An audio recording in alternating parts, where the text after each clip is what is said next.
నొక్కుడు పడుతున్నావు? గత జన్మలలో చేసిన పాపపుణ్యాలు పోనేవో మనకి తెలుసా? ఏమంటే నేను గత జన్మలో పాపం చేశాను, ఆ పాపం ఇవాళ బహుశా అనుభవంలోకి వచ్చే అవకాశం ఉంటుందంటే నీకేమైనా తెలుసా? అది తెలియదు. మరి ఇప్పుడు ఏం చెయ్యాలని అడిగారు. అందుకే ప్రార్థనతో ప్రారంభం అవ్వాలి. ఏ కార్యక్రమమైనా ప్రార్థనతో ప్రారంభం అవుతుంది. ప్రార్థన ఈ మాట ఎందుకు వచ్చిందో తెలుసా? మీరు ఏది మొదలు పెట్టండి, ప్రార్థన చేశారా అంటారు. నేను ఇప్పుడు ఉపన్యాసం మొదలుపెట్టాను.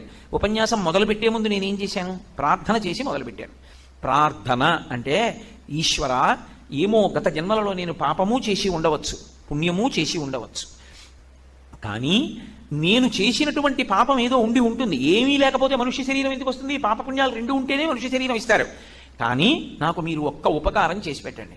ఒకటి, నేను చేసినటువంటి పాపానికి నాకు ఫలితాన్ని ఇచ్చేటప్పుడు పరమదారుణమైనటువంటి ఫలితాన్ని నాకు ఇవ్వవద్దు. నేను ఏదో పెద్ద పాపమే చేసి ఉండవచ్చు, ఆ పెద్ద పాపానికి తగినంత ఫలితాన్ని మాత్రం